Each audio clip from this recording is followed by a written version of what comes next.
সর্বত্র 21শে জুলাই 26শে মার্চ সবকিছু নিয়ে আজকের দিনটা সত্যি তাৎপর্যপূর্ণ এবং আবেগপূর্ণ ভালোবাসার একটা দিন সারা রাজ্যে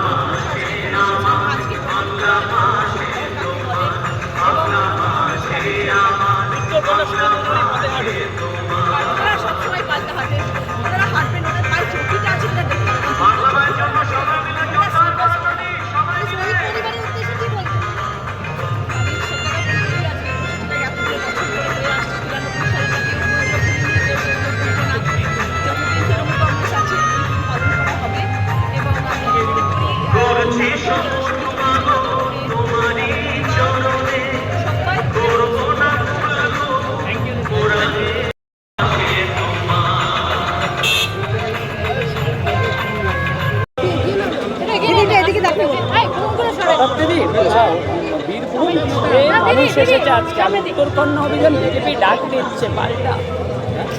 দেখো, পাল্টা ডাক তো মানুষও বোঝে। এটা এত বছর ধরে 21শে জুলাই তৃণমূলের সঙ্গে আবেগ জড়িয়ে আছে, সেখানে পাল্টা ডাক দিয়ে ডিস্টার্ব করার জন্যে তাতে তো কোনো সফলতা আসে না, কিছু মানুষ ডিস্টার্ব ফিল করে।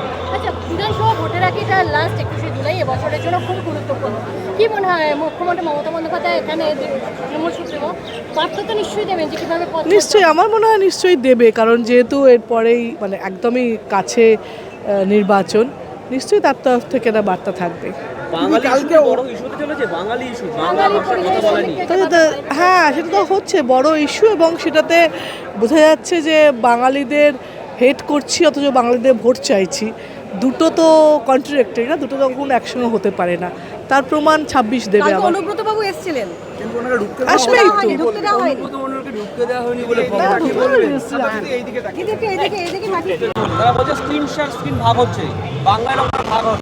দেখুন, এই পলিটিক্যাল কালচার যদি বিজেপি আমদানি করে, আগামী দিনে আমাদের তো কর্মসূচি ডাক দিতে কিছু নেই। এখন বিজেপি কোনো সেন্ট্রাল কর্মসূচি করলে আমাদেরও যদি দিদি দাদা আবার রাস্তায় নেমে পড়ে, তাহলে তখনও স্ক্রিন ভাগ হবে। কিন্তু আমরা এই অসৌজন্যের রাজনীতি করি না।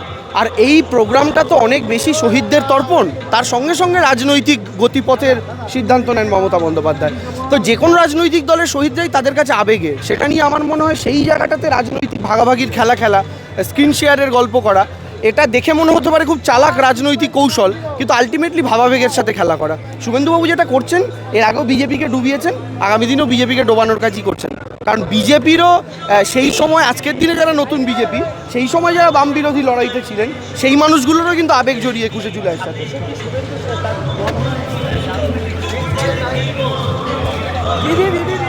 একটু বলুন না, আসুন না please please please please please দিদি, মাদার দিদি আসছে, আসুন না, পরে প্লিজ।